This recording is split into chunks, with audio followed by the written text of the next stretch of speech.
Turma da Mônica, eu acho que ela tem um significado para a maioria das gerações que a gente conhece, por conta dela ser praticamente centenária, né? É um negócio absurdo, assim, pela quantidade de pessoas que atingem e tal, né?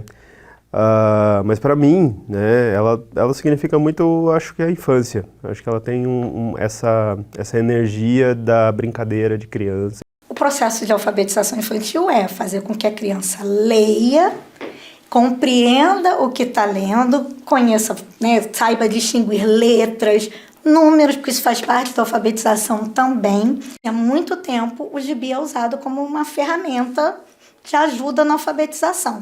E evolui para que eles comecem a ler a partir do momento que eles começam a juntar letras e tal, né? Só que para isso acontecer, né, os textos talvez não podem ser muito longos, eles têm que ser mais fáceis, mais palatáveis, né, com uma forma que eles identifiquem com facilidade. Então o quadrinho ele já tende a usar, por exemplo, formas de caixa alta, por exemplo, pela sua facilidade de entendimento mesmo, né? E você vê que há um espaçamento entre as letras, não há balões muito grandes, né? Os desenhos colaboram com os textos, então todo esse esquema, né, da história em quadrinhos, né, na sua origem, na sua concepção, ele forma esse elemento ideal para quem está iniciando, de repente, uma leitura. Desde que criaram gibis de personagens que até então se tornaram famosos, eu me lembro de gibi do Mickey, do Pato Donald, esses gibis assim que logo depois vem a Turma da Mônica, que são personagens que as crianças amam. Então, o gibi ajuda na alfabetização e nessa aproximação das crianças com esses personagens que elas gostam. Eu sempre tinha gibis, assim, da Turma da Mônica, da Disney, né, na minha casa, que eram meus, dos meus primos e afins, né. Então, assim, mas uma coisa que eu me lembro muito, assim, e daí eu acho que já talvez seja, provavelmente eu já lia, já tinha um pouco dessa... Me lembra muito os gibis do Chico Bento, né, que era final dos anos 80, início dos anos 90 ali, que eu lembro, porque eu sou desenhista, né, então eu tenho essa característica, a imagem me chama muita atenção, né, e eu lembro que os gibis do Chico Bento tinham uma característica muito específica, assim, no seu jeito de ser desenhado, que era até um pouco diferente da própria Turma da Mônica da época, assim, ele era mais trabalhado, tinha um exercício melhor na sua linguagem visual. Sempre que eu penso um personagem, né, a ideia é que a gente pense ele de um jeito que seja, de certa forma, que tenha um certo carisma, seja um pouco cativante. No caso do Blue, que ele é um gato, né, e a ideia é que ele seja um gatinho mais fofo mesmo.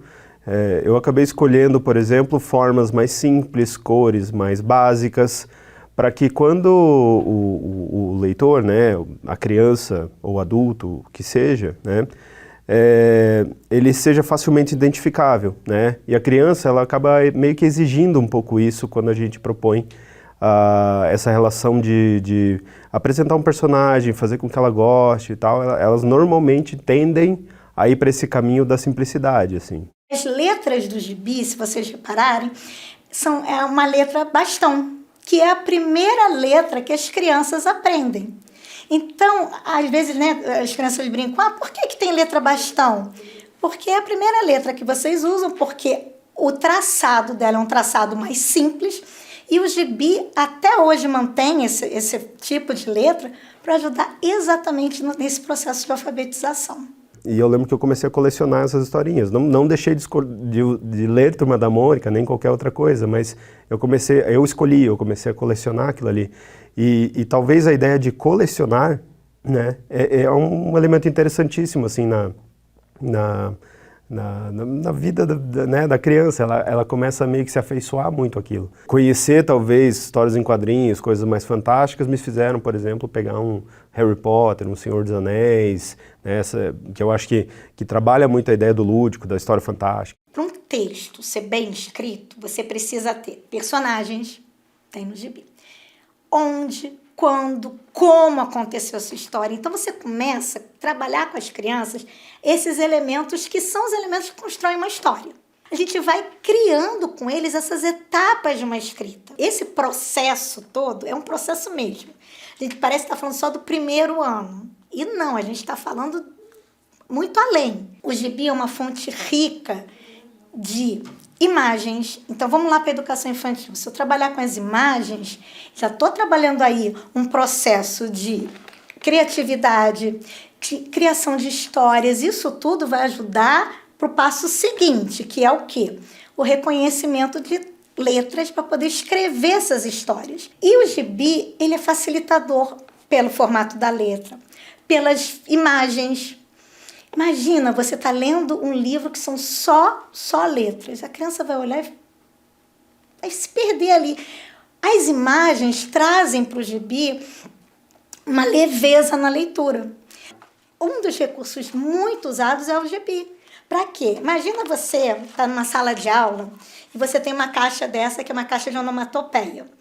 E um dia cai um estojo no chão. Aí um deles corre lá e faz assim. E todo mundo ri porque o boom pode ser tanto uma bomba explodindo quanto uma coisa caindo no chão. Então eles começam a trazer todos esses elementos da história em quadrinhos para a sala de aula. Eu acho essa relação lúdica da história, eu acho que é muito importante. Talvez o como as crianças se identificam com as histórias também é muito importante, né? Se ele se vê naquela história, ele vai se sentir muito mais aberto a, né, conhecer mais daquilo, né? Essa evolução, né, essa leitura das imagens, esse início de construção de caráter, né, as cores, as formas, né, tudo isso que a gente já falou, elas vão meio que associar a essa construção talvez mais fantástica mesmo. Eu tive um caso numa sala de aula que tinha um trovão. Então, na verdade, o personagem estava tocando um violão e esse violão ele fazia um som que para o Cascão parecia de um trovão. E aí o Cascão escuta e sai correndo.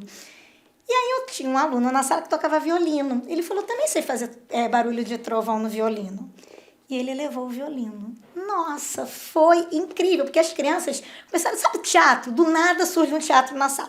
Um virou Cebolinha, outro virou Cascão, porque o Cebolinha aparecia assim no início.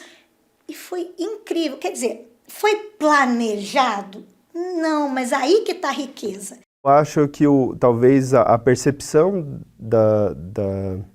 desse mundo, né, que é a Turma da Mônica, ele é um mundo, é um universo, você tem personagens diversos, e foram criando-se, né, outros personagens acessíveis para diversos grupos, para que, de repente, todos se sintam incluídos nesse espaço. Talvez esse seja um dos fatores interessantes assim, da Turma da Mônica, de como eles cresceram e tentaram, de certa forma, abraçar muito mais talvez a diversidade ali. O meu pensamento, talvez, como quadrinista, desenhista e tal, eu acho que é muito mais pela referência, eu acho que da estética e talvez como talvez o processo inteiro foi construído, né? E, de certa forma, o Maurício de Souza, ele é uma referência, né? Eu sempre falo que ele é uma entidade.